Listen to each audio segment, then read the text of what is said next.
Hello everyone and welcome back to another episode of Experience Kills. I'm Ben and today I am joined by Richard, who's back! Yeah, Over here. He's back with his tumble dryer in the corner that you're not supposed to see. Imagine that's not there. And he's wearing a fancy jumper today. You won't even know.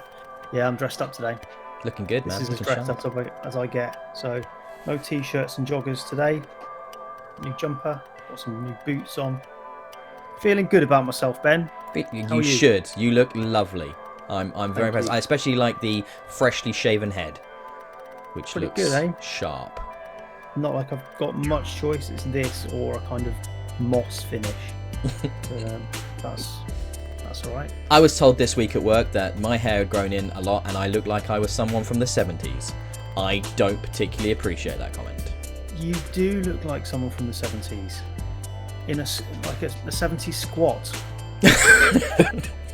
Cheers. When I put my dark glasses on, if I wear my dark glasses, like sunglasses, and wear my combat jacket, I literally look like some kind of terrorist from the 1970s. So it's not always the best look in most situations. So I'm sure you wear it often. And the individual there coming in with a snide remark there, the new guy, the newbie, the amateur video game enthusiast, we'll maybe call him part-time video game. What do you think? Well, I mean, he likes Magic the Gathering, so he's got a lot going, wrong already. It's Rob down here. We're all amateur, mate. Down here, Rob. He's not going to talk now. Yeah. Many things I want to say, trying to keep it vaguely family friendly. It's okay. We're on podcast and YouTube. You do not need to keep it family friendly. There you go. Let it out. Let the hate flow. How you guys doing? How's things? But people, have you guys watched the new episode of Star Trek Discovery on Netflix? Just wondering. I haven't been watching that. I haven't watched the first series. Okay, just me then.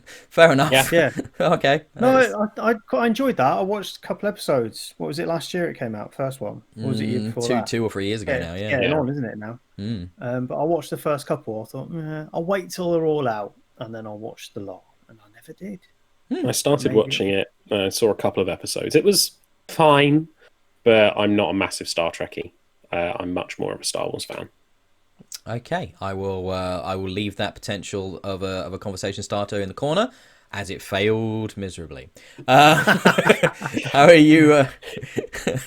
Should we just talk about video games? I mean, like I just throw in the towel there with the small talk. Should we just get into the news? Because we want to keep this tight. We've got a big topic to get to as well in this episode. We've got games we've been playing as well, and me and Richard doing really disgusting things for Gamerscore, which I'm sure we'll talk around, probably without specifics because we don't want to get banned. I'm very glad you added that little codices at the end there. Very glad. Let's get straight into the news. So let's start with this fun news of a class action lawsuit being leveraged towards Microsoft around the Xbox One controller's stick drift and how it now includes the Elite Series 2 controller in that issue. Right, so these things are weird because 9 times out of 10 they don't get anywhere, do they? But occasionally they do, right? Do you remember the one with the PlayStation one where people got like free games and then there was like a £5, £10 gift card as well or something at one point? Do you remember that? That was Richard? from the security breach. The games were, but what was the money one for? I can't remember. There was something for PlayStation where they ended up actually having to pay out a small amount of money to all users of the system at that time, and I can't remember what caused it, and that's annoying because I don't think it made it to the UK, and it was only in America anyway. But do you think this stick drift thing is valid? No, I've not come across. There's plenty of other things wrong with Xbox controllers. Stick drift isn't one of them in my experience. So I have 2 points here. For someone who hasn't really seen much about many stick drift lawsuits, including like the Nintendo stuff or anything like that, is stick drift as simple as it sounds? What do you mean as simple as it sounds? What it actually is. So it's basically, your character on the screen will always turn right a little bit because the input on the left stick, as an example, is drifting to the right. And therefore, without any input from you, the character will move, or the camera will move, or something, based on that. I've experienced it. Yeah, I've had a couple of controllers that have done it. So I've had controllers that do it. That's why I bought a new controller, because I got one from the Xbox Design Lab not too long ago. But the worst thing is And when something goes wrong with your Xbox Design Lab controller, you can't get it fixed because they're bespoke. So you can't send it in and get it fixed or replaced. They just basically throw their hands up in the air at you. So it's even worse when it happens with them. But like, wonderful. yeah, no, good to know. But no, my Elite Series 2, which I just recently got replaced, talked about in a previous podcast, that wasn't the issue with that. But no, I've experienced it. I've got 2 controllers, I think, that have it to varying degrees right now. One of which was my Cyberpunk controller that came out of the box basically like that. With a bit of drift issue on the right stick, and I've got another one which is my Scorpio edition one, which has got stick drift on the left stick. So, but that one's more pronounced now, probably because it's older. But yeah, it's more noticeable in certain games than it is others. It very much depends on the game and its dead zones and what level of finite control the stick is required. So you won't always notice it, but it's definitely an issue, and it's definitely one of those things that it affects pretty much any analog controllers. Like it affects the Switch, it affects the PlayStation. They all have this problem. To a certain degree, and frankly, all the manufacturers should probably be better at preventing it. I can't say I've ever experienced that. That's so strange because you'd think I would. I've gone through a lot of controllers and none of them have had stick drift. You may have had it and not realised because, like I said, you don't notice it in every game.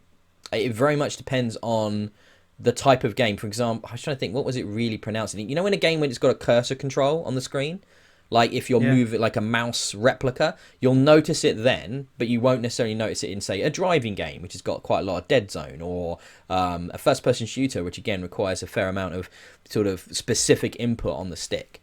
So yeah, it shows up in some places more than others. But yeah, it's definitely frustrating when you've spent 50 to 60 quid on a controller. So my other point there is, what are the many things wrong with the Xbox controller? Oh, the Elite. The Xbox Elite controllers are the Elite specifically. They're a minefield of potential faults. So Ben and I have both sent at least one back, haven't we? Yeah, it's everything from unresponsive face buttons, double inputting shoulder buttons, triggers that stick, controlling grips that peel off. There's the thing where there's like the trigger stops on the back break off and therefore you can't use them. The paddle input buttons on the back of the Elite, they start going unresponsive and can falter as well and break. Literally, it's just every part of the controller has issues. Sounds more like an Elite fuck up than Elite controller. I don't understand it. The price they want, the quality on the when you first pick up one of these controllers, the quality of the build is insane. It's so good, and yet the internals seem to be terrible. So I just... And it's their second go at it as well. I mean, that's the thing I don't get, is that they had a good 3 or 4 years to improve on the original Elite, which had its own issues. But this one seems even worse. Yeah, it does in some ways. I mean, one thing that Microsoft haven't said it's related, but if you look at your warranty on your Series 2 controller, you'll notice that it's mysteriously been extended, Richard. Everybody's warranties have been, I think, given another year on top. Oh, really? Yeah, so it's almost like, funny how that all happened at the same sort of time, but could have been a coincidence, who knows. I for example, have a friend who had, and it's really hit and miss with being able to get your controller fixed for free. Obviously, I was able to do that, but I've got a friend who tried to get his sent in, and they basically told him to F off, and that he couldn't do it, and ended up having to sell it and for parts and buy a new controller. They wouldn't fix his Series 2 Elite. So it seems very hit and miss. They're all within warranty. It's less than a year old. I didn't get the details, but I know he told me he went through a lot to try and make it work. Went through customer service, went through the adding the serial number and all of this, and basically was told you're not covered. So it depends, I reckon, whether he said it could have been accidental damage or something like that. But when you do it, when you put the serial number on the system and request a refund, you don't speak to anyone. It's just ticking boxes to get it sent in. I don't really know what he did, but it seems to be an issue. You don't have to explain the circumstances, do you? You just say, not really. Left bumper don't work, and they give you a label. That's it. Yep. That's what I did, and then less than 2 weeks later, I had a replacement, and it's been grand so far. But we're still early days. But these types of lawsuits are really hit and miss.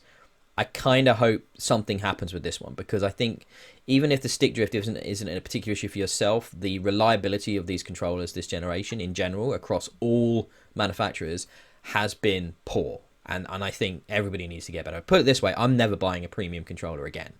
Not an Elite, never again. It's just mad money. It puts me off. I mean, I bought 2 of them because I thought, especially with the way consoles are going, or Xbox consoles specifically, where not only software carries forward, but they're carrying forward all the controllers as well. They've not made any major revisions to the Series S and X controller. So I thought, might as well get 2 Elite 2s, and that will see me through to the new generation as well. But the longevity of that hardware is not there, and you'd think for what the basis that they're selling it on, that it carries across the generations, it would be hardier than it is. It's really disappointing. Yeah, that sums it up nicely. Rob, do you want to hit the next news article, because I know you're particularly excited about this one, sir? The next gen optimized versions of Destiny 2 are launching in December. We were hoping they were going to be here for launch, but they're not. They have been delayed a little bit till December. About a month delayed, that's really not terrible, especially considering the wonderful, exciting delight that 2020 has been. So I'm just excited to get my hands on it, to be honest, because for the Xbox Series X specifically, on the release date on December, he says, desperately trying to find that release date. I believe it's December the 8th, I think. It will run in native 4K, so no upscaling, just pure native 4K, 60 frames per second minimum, a field of view slider as well, which is a first for Destiny on console. They've never offered field of view sliders before. Big new feature, and it will be on Xbox Smart Delivery. They have said that we'll get some improvements on day of release, like faster load times, that sort of thing, because that just is a feature of the more powerful hardware. So I'm expecting things to look a little bit prettier on November 10th, because I will be doing Beyond Light as one of my launch games on the Series X. I'm very excited for that. So yeah, I'm looking forward to this. I'm looking forward to it a lot. Oh yeah, me too. I mean, it's a shame, like you said, that we're not getting that fully upgraded version on November 10th, but I'm still going to be playing it. I'm still really looking forward to Beyond Light and getting in there and having our first ever new subclass. I mean, that's massive. Like, Destiny has only Not ever just had subclass. 3. So Just element type. We've never had an extra element type introduced. Yeah, you're right, yeah. So, I mean, we've had Void, we've had Arc, and we've had Solar since the beginning of D1 now, and we're finally getting something new. And that's all I'm going to be playing for a while in there, that's for sure. I can't wait to try that out. There are some conspiracy theories on Reddit that with every major expansion for Destiny 2 now, we're going to get a new element type, all darker versions of what we have now and that sort of thing, which could be interesting. We'll come back to that in 3 years' time. I love... Oh, I see. So not for each season, but for each full yearly expansion. Exactly. Okay. Yeah, no, okay, that makes more sense. I can kind of see that. And they're going to build it out. I'm still waiting for the story beat in which we get Dark Guardians. And we have, the darkness and the light, and we have 2 factions, a la Horde and Alliance, and we split the player base. I think that's where Destiny should go. I think that would be absolutely fascinating. You make it sort of slightly more adversarial and structured in that way. But they're more we'll focusing on a story perspective of the darkness is just a slightly different viewpoint, rather than another side fighting against the great nothing. Sure. With a capital M. I love Destiny lore. It's so mad. Oh, it's insane. It's the maddest Absolutely shit. insane. It's like there's just complete craziness. It's just like, hey, we'll build lore around not telling you anything. Like that's what this is. It's just going to be kind of like inferences and suggestions. It's genius. It's just genius. There are lawmakers and lore masters on YouTube that do amazing teardowns of all the lore. My Name is Bife. It's my favourite one. He's magnificent at doing it. But it's not the only thing that's been delayed this week into 2021. Marvel's Avengers next-gen versions have also been delayed. Not just their next-gen version, but their first character drop as well. Yeah. This is not a good sign for this game. This game had a really rough launch to start with from a technical point of view. From this game being made as a game as a service did not sit well with a lot of the player base. And I had a good time with the story. I went through it and I've completed it. Rob, have you finished it yet? I'm waiting for Series X. because it's optimized for Series X. So it says that on the box anyway. But it's not gonna be optimized now until 2021. Apparently not. No, which is frustrating. It is. I think my Scorpio might have a heart attack if I try and complete it on there, though. I mean, I stopped basically when I finished the story. I've not really touched any of the gas side of the game at all. I don't know, something about it doesn't really make me want to engage with it like that, but I was quite looking forward to seeing how they introduced new characters and what kind of lore and story beats they brought in with that, but now I'm going to be waiting longer for that. Is it bad when a developer, accepts the fact that they've got issues and therefore wants to double down on fixing the issues before it starts doing new content? I mean, not necessarily. I think that's the right decision, but at the same time, it's a worrying choice, isn't it? See, I'm not so certain. If we look at No Man's Sky as an example of this, they had possibly the world's roughest launch ever for any video game since Atari.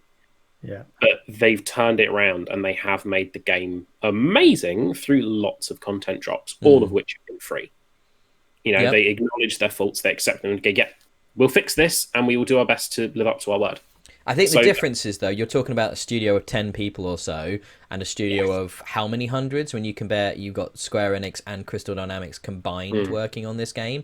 I think one of the big worries right now is that the reception, i.e. the sales, were massively under what they wanted, and therefore they've already reduced their team sizes considerably for future support. That was obviously something they were always going to do. That's just the nature of it. But are they now getting even less resources than they originally planned, which means things are slipping on the roadmap, a la Anthem, which was a great example of this, where we had a release that was, again, very, very weak, very, very rough, very poor sales, and the size of the team was slashed. Most of the guys got put on the new Dragon Age game, etc. Now they're trying to rebuild it from the ground up. Will we ever see that? I'm not sure we will.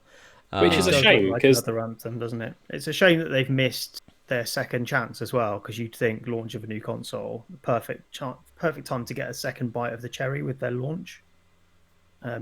If they miss this window, it might just sink. And it's a shame because at its core, you can see a lot of time, a lot of effort. The story is really well done. The characterization is incredible. But I'm just not sure this needed to be a game as a service as well as a single player experience. I mean, obviously, money investment dictated that it had to be. But at the same time, creatively, I don't know if it has those legs. I just don't see it. But I'll be curious to see what happens. And I'll be keeping an eye on it, put it that way.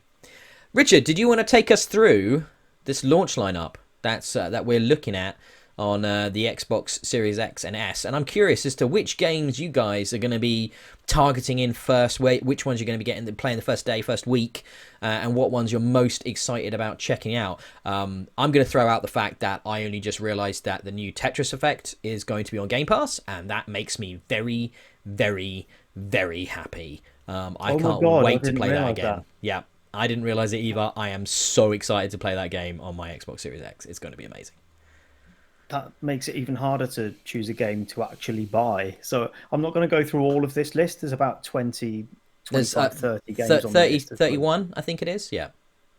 Okay, 31 games. That's more than I thought. So there's a few that stand out as interesting to test the new system, and that's what you want new games for, isn't it? Mm-hmm. To show off what your new console can do.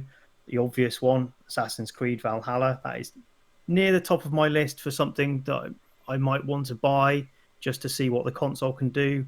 Even though I'm not that into Assassin's Creed, it is going to look great, isn't it? Yeah, I mean, I watched they did a 7-minute deep dive trailer this week, and I just couldn't stop staring at the beauty of the vistas. Like, honestly, like the color palette, obviously with AC Odyssey, we had that sort of washed out Greek Mediterranean look. Now we've got the rich autumnal tones of England and mud and dirt, and it just looks incredible. I can't wait to literally go around East Anglia, which is where I live, and murder me lots of Britons. It's gonna feel good. Yeah, so between that and Watch Dogs, I'm not sure what to get, whether I want modern day London or... So the one thing that might detract you from Watch Dogs is the update is only going to be 40k 30, whereas Valhalla will be 4K 60. So performance wise, Valhalla's going to be that bit nicer. Clearly, it's their big push, whereas Watch Dogs is, as always, the somewhat of a afterthought, a franchise from Ubisoft. But I am excited to play that as well. I'm really cool to Watch Dogs, but I'll be playing that prior to the Series X release because it comes out about a week and a bit earlier. So yeah. So It'd be interesting to compare. Yeah, it will be interesting to compare because I think they're built on different engines, so it's going to be having them that close to each other. Normally they'd be in alternative years or something, so it's really weird that they're dropping both of those on top of each other in the same year. But money and console generations dictate these things, I suppose. So what else stands out? What about you, Rob? What's other than Destiny? Because we know Destiny's on your list. It's also not on that list. Assassin's Creed Valhalla, I haven't pre-ordered it yet. I'm almost certainly going to nearer the time. I'm excited to play Borderlands 3, hopefully on a console that won't short itself out partway through the game. That would be good to play that on smart delivery because some of the particle effects in that game are insane. So going through something at true 4K, that is going to be beautiful to see. Just going down the rest of the list, Dead by Daylight, I'll probably give a go. I do quite like Dead by Daylight. It's a terrifying game. That's not one It's not one I expected you to say. We should do Experience Hills Plays Dead by Daylight. That's what we should do. We should. Okay. Maybe Sea of Thieves, but that's mostly because I've already got it installed. So it's kind of an easy kind of test-out game. There's a few of those, isn't there? There's Sea of Thieves, Forza 4, Gears 5. There's a few top-tier games there that you'll go back to again just to see how much they've improved.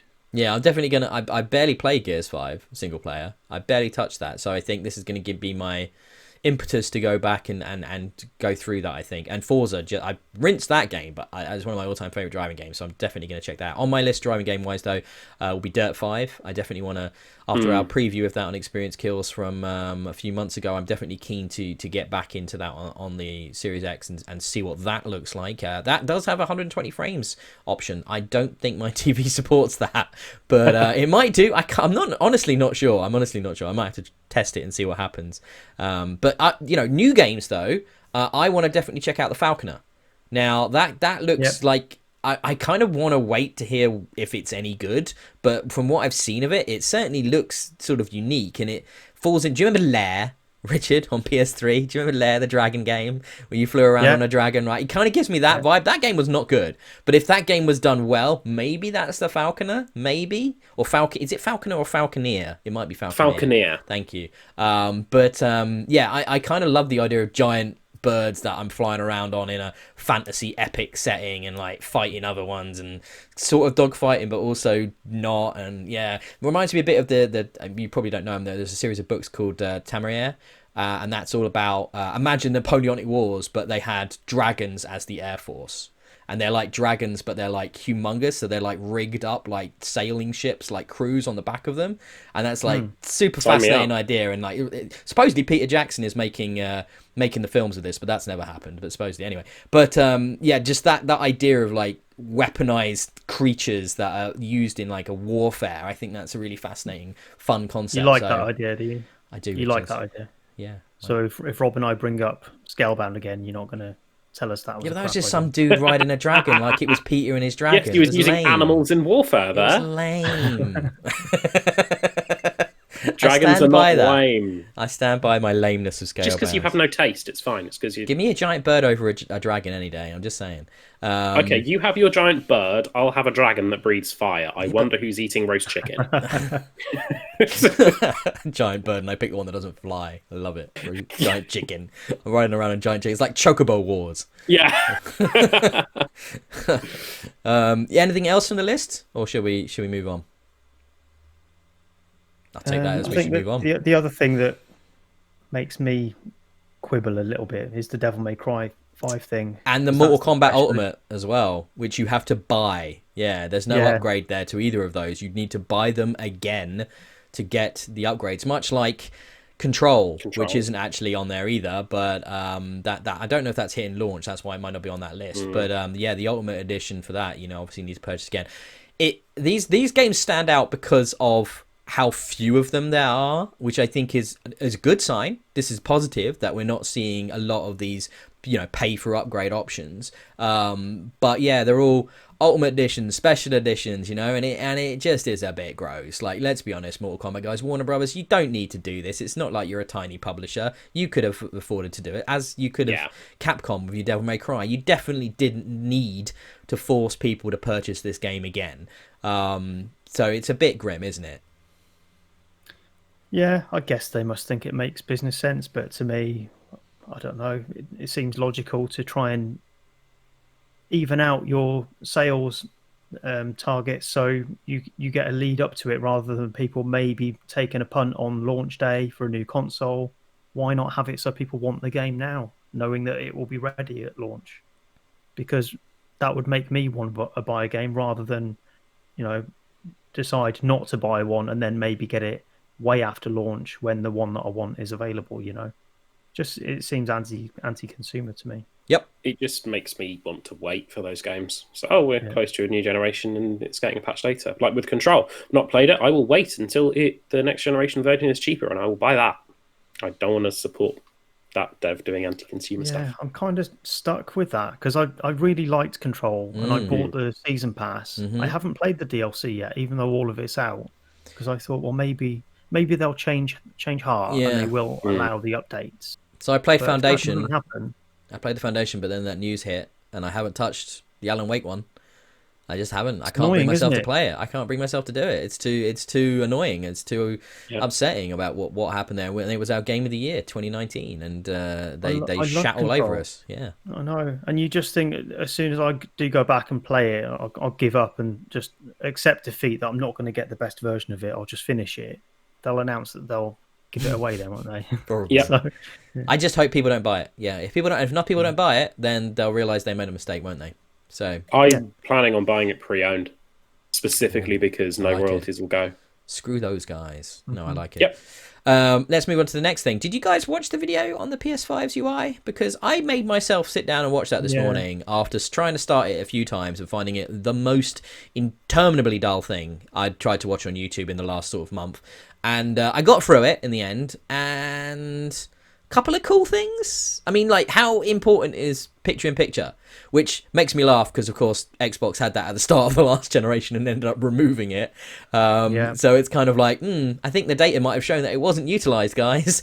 But no, they're coming back here with PS5 with being able to basically see picture-in-picture options for, like, your friends streaming stuff in your party, and you can watch that and move it around the screen, which is nice that you can do it, but I couldn't see myself really ever using that. But maybe that's because I'm an old fogey. I don't know. I mean, what do you guys think of it? What was your takeaway from this little 12-minute long, very boring video?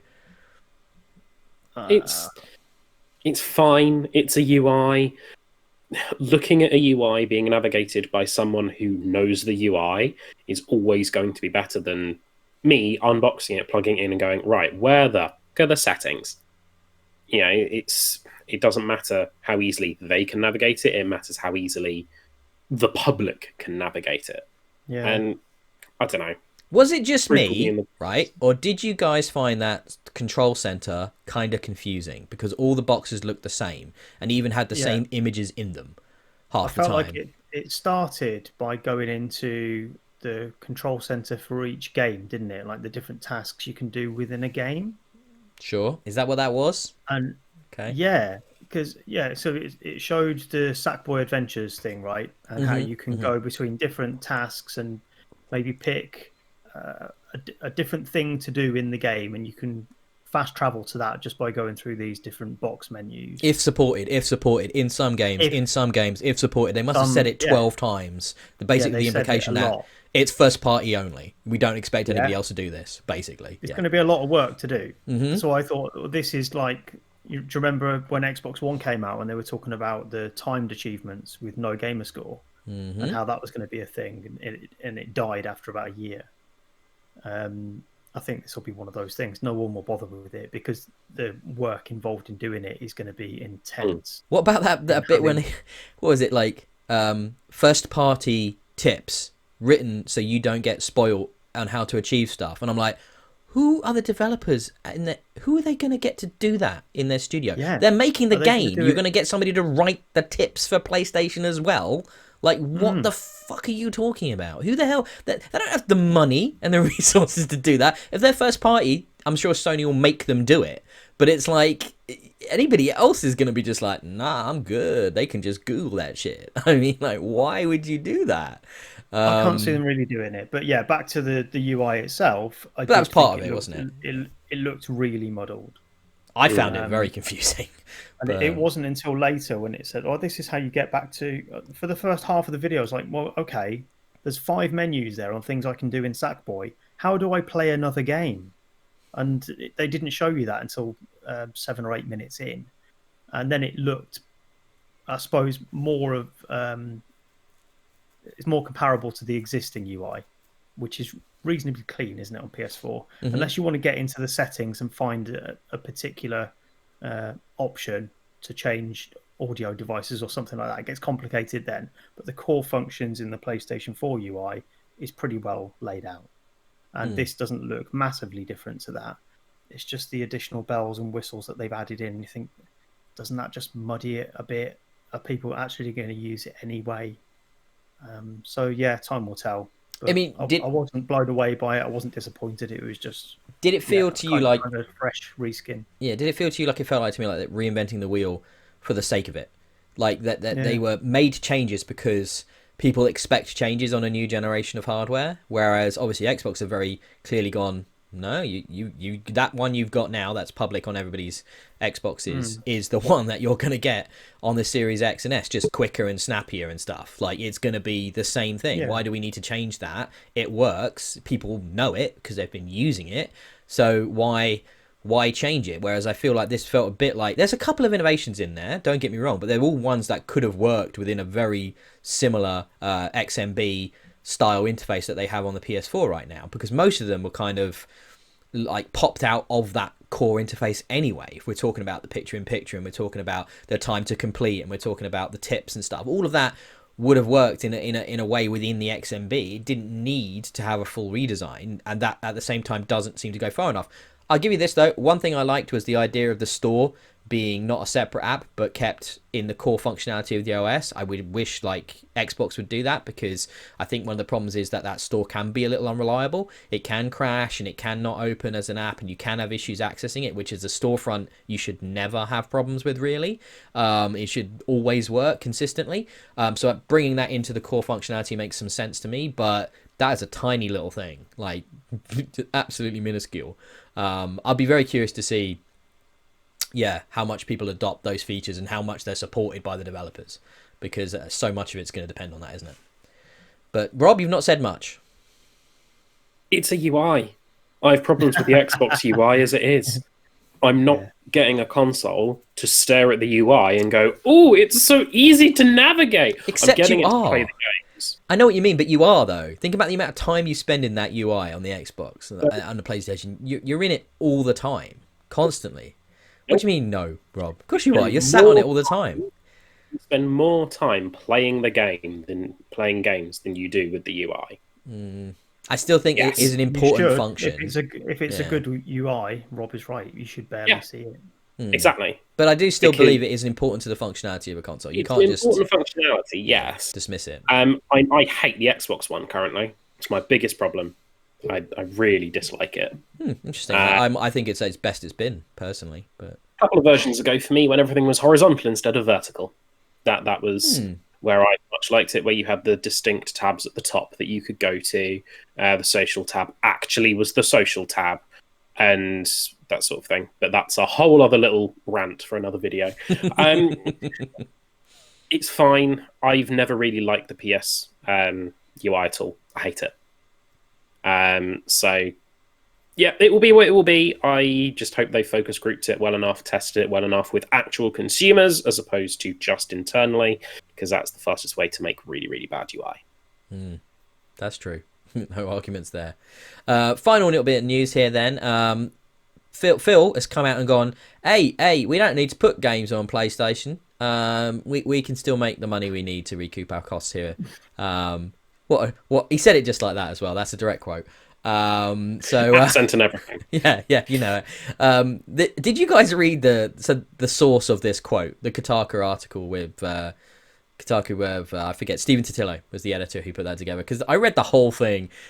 It was not a great piece, I'm gonna say. For an interview, there was strangely little actual quotes from Phil, considering we were meant to talk to him for about 40 minutes, and it's just more like a recap of the marketing strategy for Xbox, weirdly. And it didn't really feel like an interview when I read this piece, but hey. And supposedly, you know, in the sort of context of the article, he's asked basically, you know, the cost of this expense, you know, are you going to release on PlayStation? And it's like, no, we don't have to do that. We can, you know, we are comfortable if we just sold these games on PC and Xbox, that would be good enough for us. We still think we'd make back the cashola from that 7.5 billion expense. This by no means, you know, nowhere means that it's not going to come out on PlayStation. I still think we will see Elder Scrolls, new Elder Scrolls on PlayStation. But what did you guys think about this little thing? Just about the Elder Scrolls point first, we'll see Elder Scrolls on PlayStation because Bethesda had already confirmed it was coming for PlayStation during like the little snippet trailer thing, I believe. They confirmed it will come on all platforms. So that's already, as far as I'm aware, please correct me if I'm wrong, has been agreed. I think it's going to be the subsequent games. That's when we're going to start seeing exclusivity or timed exclusivity, because that's what PlayStation do to Microsoft. So why wouldn't Microsoft do it to PlayStation? It's good enough for one, it's good enough for the other. Yeah, and they can do it without paying for it in perpetuity now because they own everybody. Exactly. If you own the studios, you can't. What are you going to do? Take $100,000 out your own pocket and put it back in your other pocket? You know. I just think it's this win-win, isn't it? We've talked about it before. It's where all these games are going to be part of our Game Pass Ultimate. They're all going to be, you know, ostensibly free to our people on our user base. And if the PlayStation guys want to drop £70 for each one of these games on their PlayStation as well, and see that Xbox is for free, works for us, because they might realize it makes sense to join the Xbox ecosystem at that point, mightn't they? So it's like, exactly. You know, either they're buying it or they're convinced to go over to us anyway. So it's just a huge win for them. I just thought it was interesting that this sort of pulled out quote propagated around the internet and to different news sites, and it's a non-thing. It's just a complete non-statement, and yet it was being treated as this huge, just stir the pot sort of thing again. You know, let's fan those wars, fan those flames. Yeah, it isn't very much of a statement, is it? It's not saying we're not going to support PlayStation. It's saying, well, we don't have to, and they don't. No, that doesn't mean they won't. No, all it is it's a maybe. We have this option. We're not going to tell you yet. We're going to see how things go. Like, you know, of course, like, it's obvious, isn't it? Right, that's the news for this week. Shall we move on to our little topic? The topic this week came across from Rob here. Rob came up with an idea of why don't we talk about the moments from this generation that we're just coming to the end of here that stood out to us as, what did he quote? "Fuck, it's good being a gamer" moments. That was Rob's direct quote. Basically, that stuff that sticks in your mind as, holy shit, that was something I'd not seen before. Great. Stirred you deeply. Great game moments from this generation that you've just really enjoyed, whether that's just from like a thematic feeling aspect, if Ben has those, or whether it's from a good gameplay or cinematic sort of situation. So, for example, I shall lead off, as it is my topic, so I shall start off. One of the standout moments for me was reclaiming my light in Destiny 2. It was such an atmospheric mission because we were essentially powerless. We went through this, could have been longer, I agree, mission where we didn't have any power. We had bad guns, essentially. We then had to go and find a shard of the Traveller, fight our way through, still being super careful because it was all a case of if you died, and you had to restart. You find the shard of the Traveller, you get recharged again, and you just go ham on enemies that start coming at you because you have essentially unlimited super for the rest of the mission. And it made me feel powerful, it made it fun, it made it feel like being a Guardian because you're just killing everything with space magic. So much fun. So when you mentioned that idea to me, which is what sort of I think was the genesis of this topic, I said to you, Oh, I'm sure that that moment was amazing, but I couldn't tell you which one it was. I mean, I've enjoyed it. It didn't stand out to me. Now you've described it, I do remember it. But it's slightly one of those things about Destiny is that there's lots of great moments of power fantasy and crazy lore and stuff. And I think that one got lost. And I think I also mentioned that the biggest problem for me is you replay the story missions of Destiny 2 a lot less than you replayed the story missions of Destiny 1 because of how the structure in D1 was to replay missions often for grinding, and you don't really do that in Destiny 2. They kind of just get hidden away, especially now with how it is. They're just gone, basically. You have to really dig through various vendors just to replay stuff. And therefore, I'd only ever played that once. So it was like, it didn't stick with me because I just didn't go and do it again like I have the strikes, for example, 1 million times each. Which is, I think, unfortunate because there is some really cool story-based missions in Destiny 2, which people have just completely forgotten existed because you do it once at the beginning, and then you get to the end game and the grinding, and that's all you do. So, now, when you remind us of it, and like Ben, I've only played that once a long time ago. Yeah. But you describing that, I know exactly what you mean. I remember that exact mission and how it made me feel as well. And it was badass, wasn't it? Yeah, it was awesome.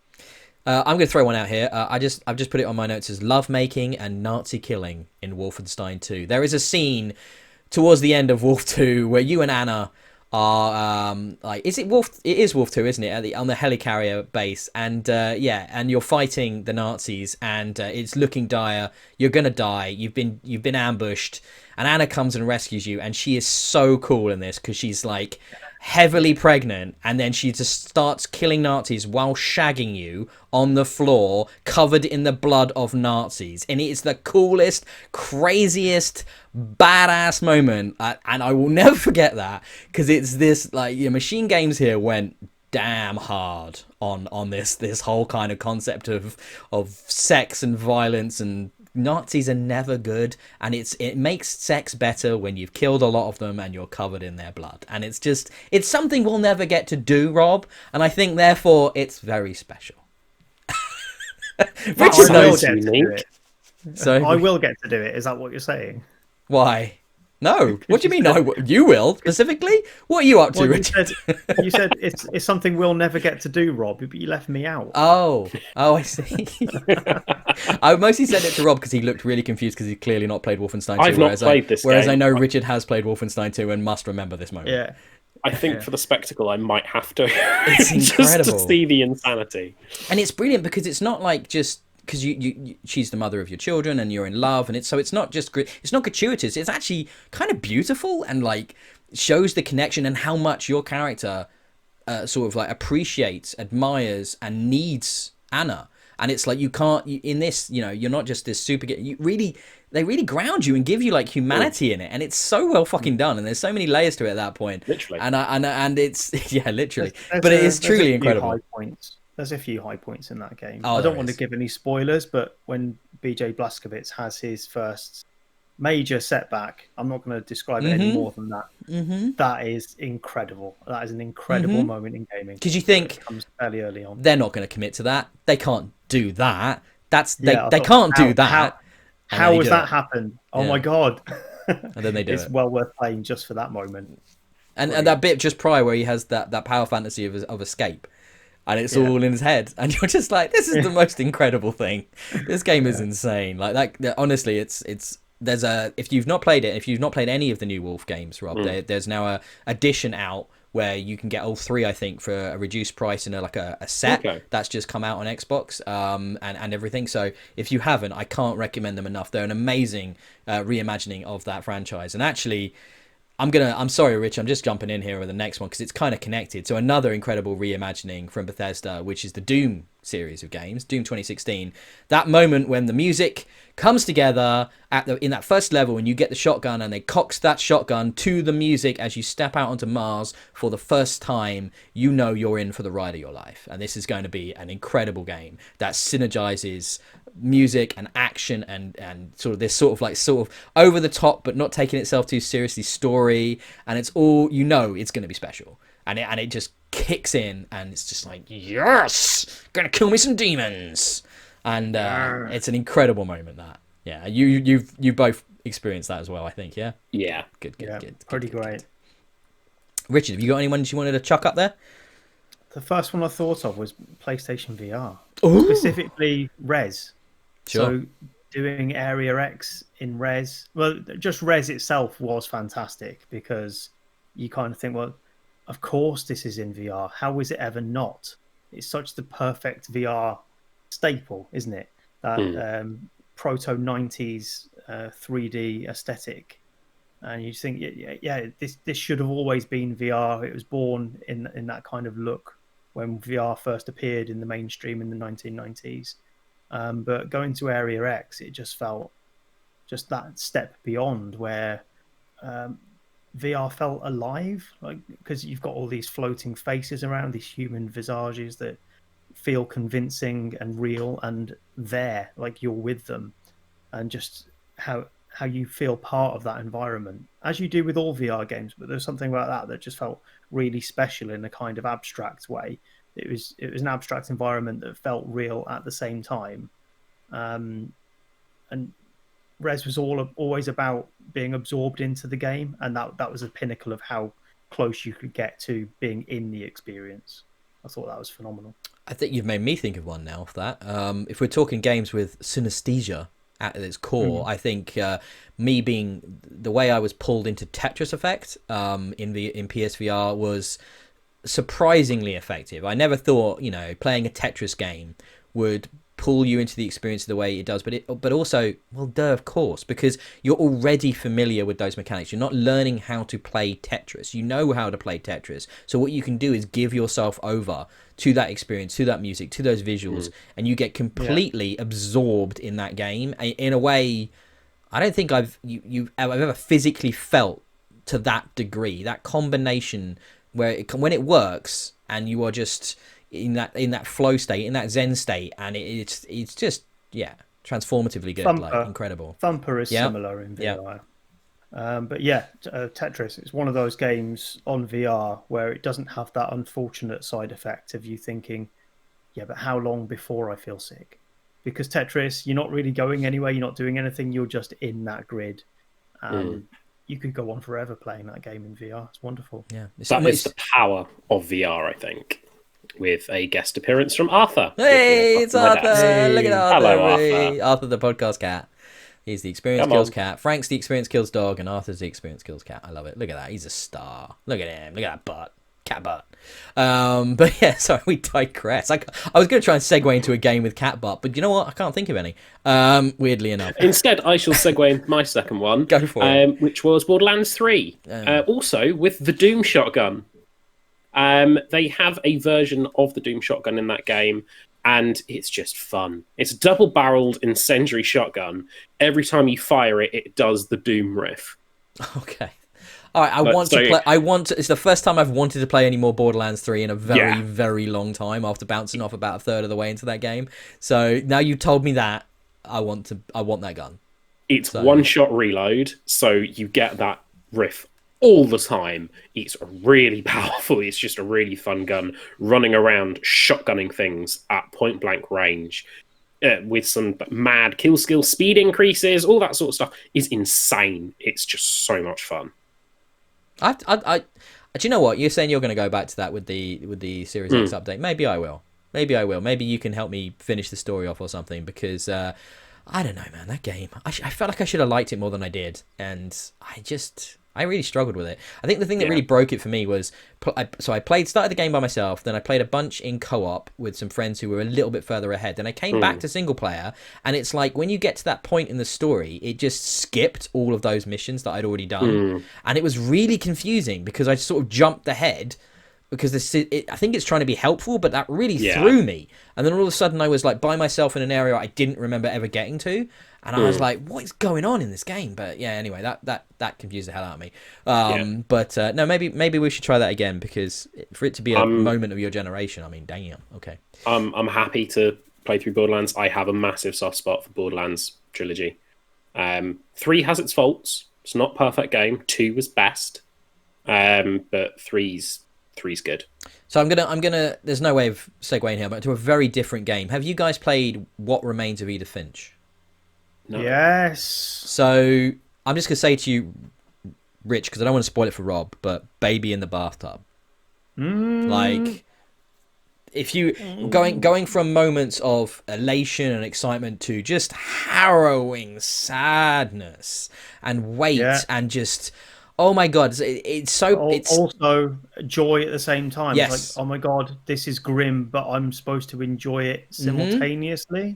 Horrible experience. How they pull that off and balance that and make that work is incredibly skillful, and it shows to me how games this generation have really matured, that we've got this depth of experience now that we didn't have in the 360 PS3 generation. Now there are literally games now that sort of approach almost every genre of fiction, and you can really get these varied experiences. And what remade Edith Finch is a very important experience, and easily the best walking simulator ever made. I think I've spoken to you about it before, Rob.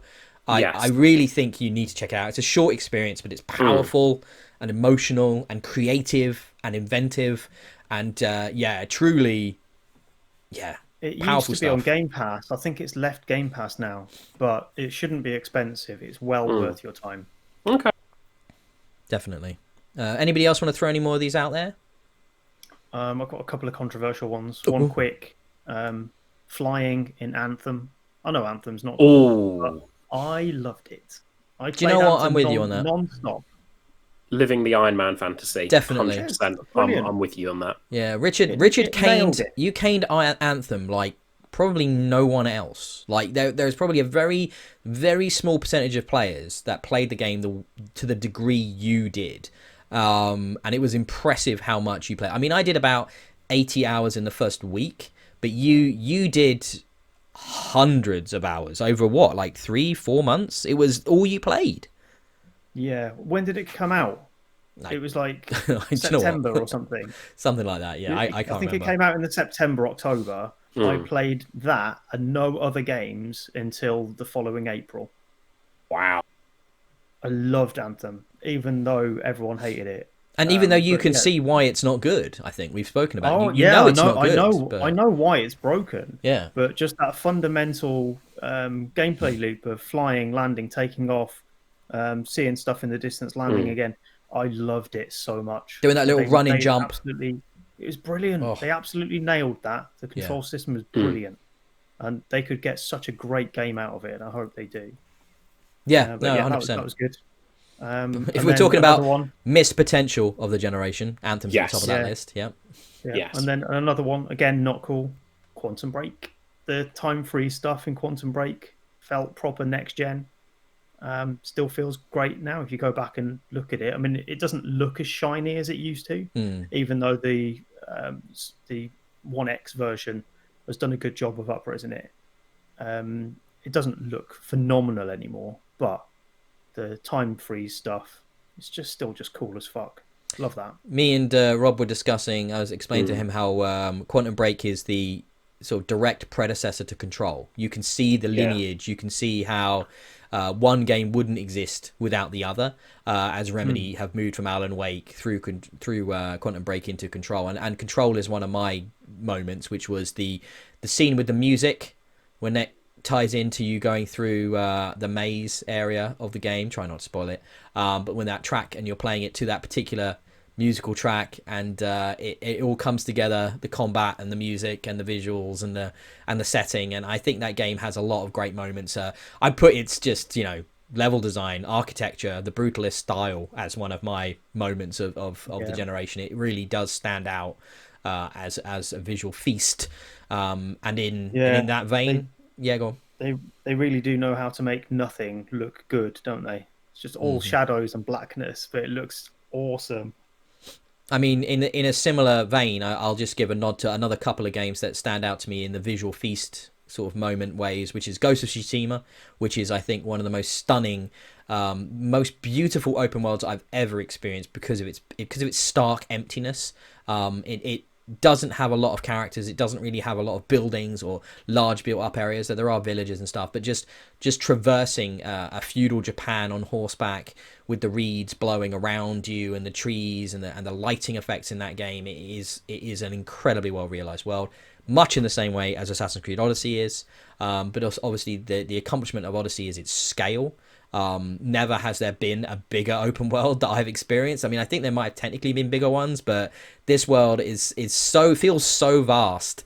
With the sailing between the islands, and as someone who knows that part of the world quite well, it feels like a very faithful adaptation of the Greek setting, and who doesn't love those sort of movies from our childhood as well, the Ray Harryhausen stuff, and it's like being transported into that environment, and that really stood out for me as a beautiful, memorable experience from this generation. Yeah, definitely. I will give a quick shout out to a couple of Star Wars experiences we've had. Obviously, the very recent Star Wars Squadrons, that's just the feel of that. Being in those cockpits, piloting those ships is unparalleled. But we had the first use of a double saber in quite a while in Star Wars Fallen Order, which was amazing fun for any fans who wanted to ever be a moral Darth Maul. You can turn around and use a double saber. As soon as I found out that was in the game, I looked up how to get it. I went and got it and had only ever used it since. What's the last double saber use that wasn't Maul Knights of the Old Republic? By a player character, yes. We've had dual saber usage with Force Unleashed and Force Unleashed 2. But otherwise, we rarely get dual saber usage. I think Darth Maul's in the Battlefront games still. Doesn't really, but that, other than him, that doesn't really count because it's a multiplayer, if you do well enough, experience. So not guaranteed for everyone. I popped one on the list here, Richard. I thought you might have brought up though, because Spider-Man. Getting around in Spider-Man. I think that's overrated. Really? You don't like that mechanic? Because it's a bit timing based, but it also feels very organic. A bit. I think it's that balance between, whereas in, everybody always goes for Amazing Spider-Man 2 when you first web swung around in a video game, and it's like, that was good, but it was almost like you were swinging off of nothing. It was always just going into the air. Whereas this, you feel like you are swinging off of the buildings around you, and therefore it is physics based and timing based, but it never feels difficult. Sort of. It always just feels involved enough to keep you engaged as you're doing it. I do like it. I like it, but I'm coming at it from the perspective of being a big Sunset Overdrive fan. And of course, it's the same people who made that. This is a subsequent game, and I feel that it's a step back in terms of environment traversal. Because Sunset Overdrive, you've got all the grinding, bouncing off walls. It feels a lot more nuanced and varied in the way that you get around the city, and you've got to be more creative about it. You can kind of half-ass Spider-Man and just swing forever to wherever you want to get to. It doesn't have so many restrictions, which is where the fun comes in environment traversal for me, is being creative in how do I get there? What's the best way of getting up to that skyscraper? How do I run along that wall? How do I get that pickup? It's the restrictions that are added in Sunset Overdrive, and then they gradually build up to make you feel like you can do anything, but you've still got to think about it. I thought that did it a lot better, but Spider-Man's still good. I think I didn't quite like the balance in Sunset Overdrive. I found it a bit too difficult in a way, just getting around, like the bit you enjoyed. It's interesting that you said that though, because obviously you really loved the traversal in Anthem, which is just flying everywhere with a bit of a cooldown. So, you are still restricted with the cooldown. But it's very minimal. There's a river there or a waterfall, just go through it and you're fine. So it's not. I didn't find it that restrictive. There isn't any end to Spider-Man. You can carry on going forever. But you have to land on a rooftop Anthem, and then do a spring off of the rooftop and stuff. So there are elements that break up the just continuous swinging, but that do require input and that do require sort of thought and use. So I don't know if you can always just swing. You don't have to land on a rooftop. You can just carry on swinging. But I thought in Anthem, the amount of boost that it gives you, it's just enough to make you think that you've got to make the most of it while you're up there. Okay. Anything else, guys, or we'll move on to what we've been playing? Okay, let's move on to what we've been playing then, guys. Indeed. How are you finding the seasonal content for Destiny 2, Rob? Because I had a little go yesterday, and same way I always feel about seasonal content pretty much in Destiny 2, which is I could totally not use this. It's just a bit boring. It's fine. At the moment, I'm trying to get to rank 55 in the season pass before Beyond Light comes out because of an item that you get. and called the Exotic Cipher, which will enable me to get an exotic when I took a season out of Destiny. So that's mainly what I'm playing for at the moment. It's a good source of bounties. It's a good way to grind levels up. I've got to level 30 now. I've got the Fallen Executioner, a massive, great big cleaver, which does like a spin attack. It's the heavy slash, which is really, really fun. And just eviscerates everything. We're almost in exactly the same place, because I've also just got to level 30 and just got that sword, and I also just used that exotic cipher to get myself Bastion, that fusion rifle. Oh yes, exotic from the Cryptarch, which is insane. The damage that does. It's like a rapid fire shotgun that's also like really accurate and just.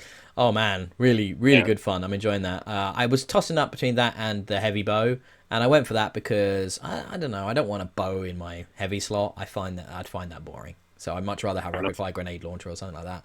I'm enjoying that rifle. That's pretty cool. I'm just gonna try. I don't know what I'm aiming for power level wise. I might try and get to like 150, something like that. I say 150, 1050 or something like that. Yeah, 1050 before we get to Beyond Light. I'll get as far up the season pass. I'm already further up the season pass than I've ever been on any of them previously, so I'm kind of happy about that. But season before last I maxed it out. I got to full rank because the finisher that you got for being that high up. No, it was an emote. It was an emote where you get a javelin out.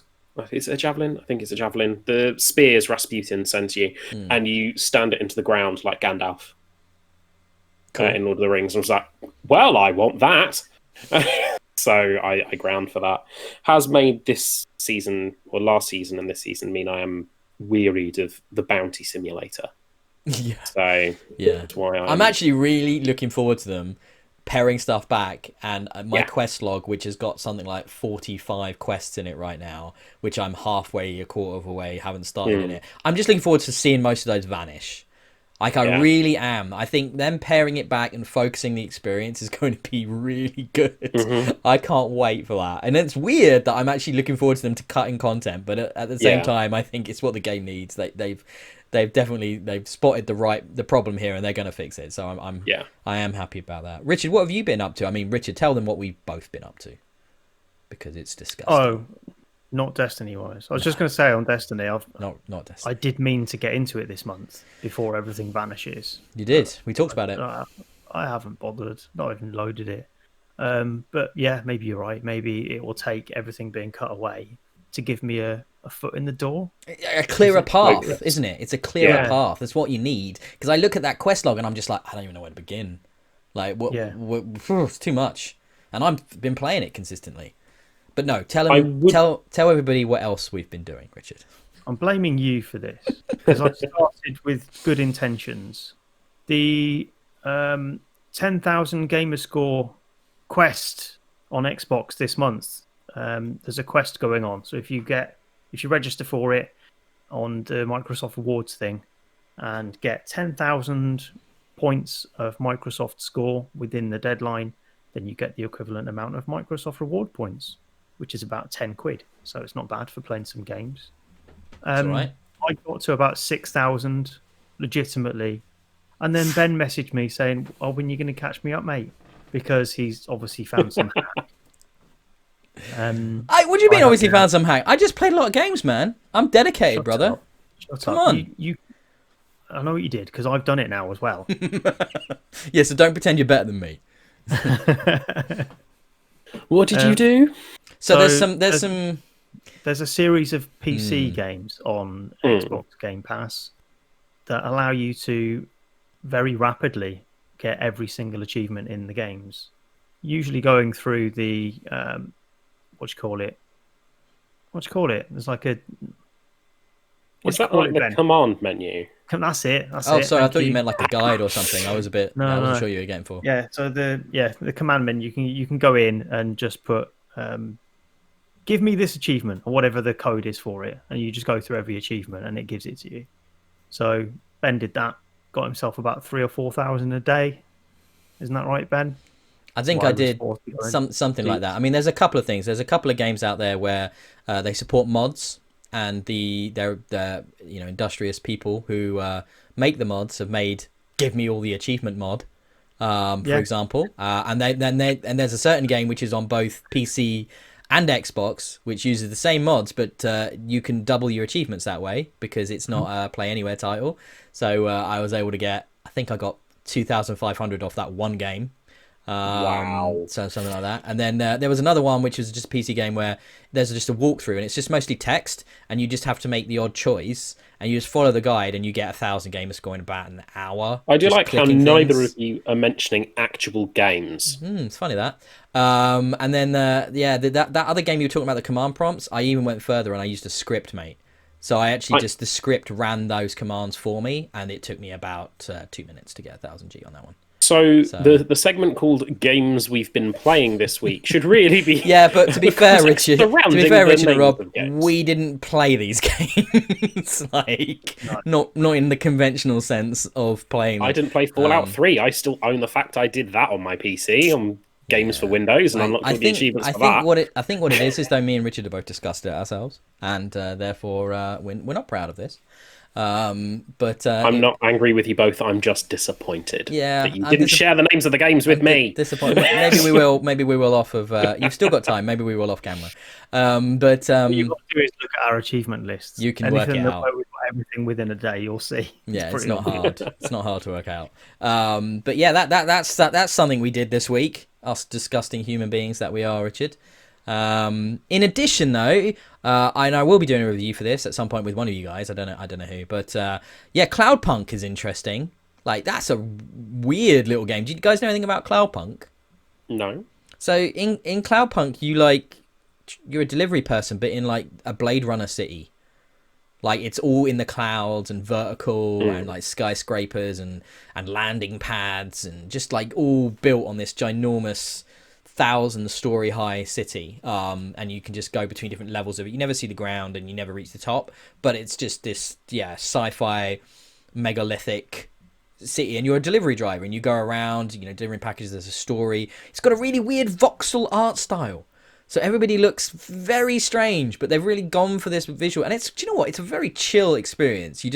You fly around in your hover car, you pick up stuff, you deliver it, you go through the story. You've got an apartment, you've got a pet robot dog that now lives inside your car in its AI brain.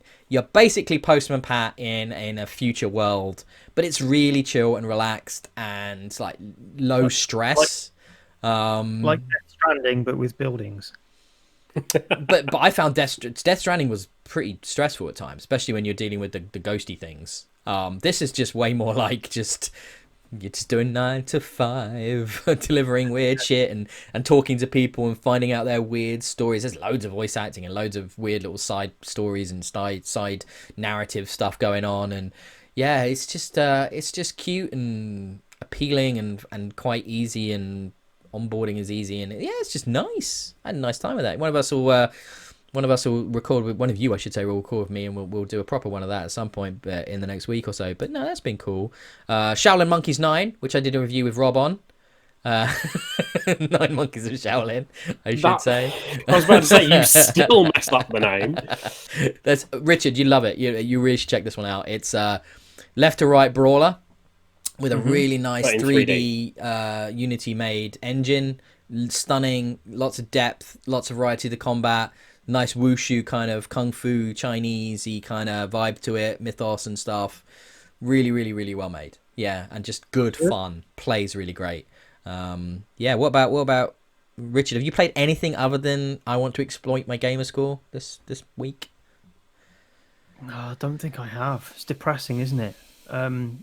I feel dirty because even before the score exploitation stuff, I was playing stuff just for the score. I went through the Stranger Things 3 game for only for that reason, just to get some gamer score out of it.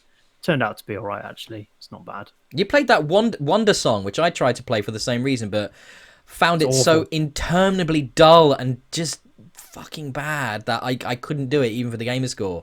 All that singing, bad singing, like really bad singing. I was like, no, I can't play this. It's a music game, but you wouldn't know it. is So so bad. there's no like tone to the music. It's just noises. Yeah, no tone or rhythm. No, it's so bad. It's horrible. Very, very, very poor. So I played through that for the gamer score again. But yeah, I don't think I've played anything good this week. Yeah, I feel like I need to have a deep cleanse, reassess my life choices, and play Witcher 3. come back again, play something good. I've heard of some good, like, life-changing things going on in Destiny. So yeah, that's a good cleanse. Yeah. I will push the Destiny addiction. It's fine. Yeah. I do need to go back to Squadrons, I think, because I bought that last Oh, you week. got it. You didn't even say. Yeah. I didn't realise. Yeah.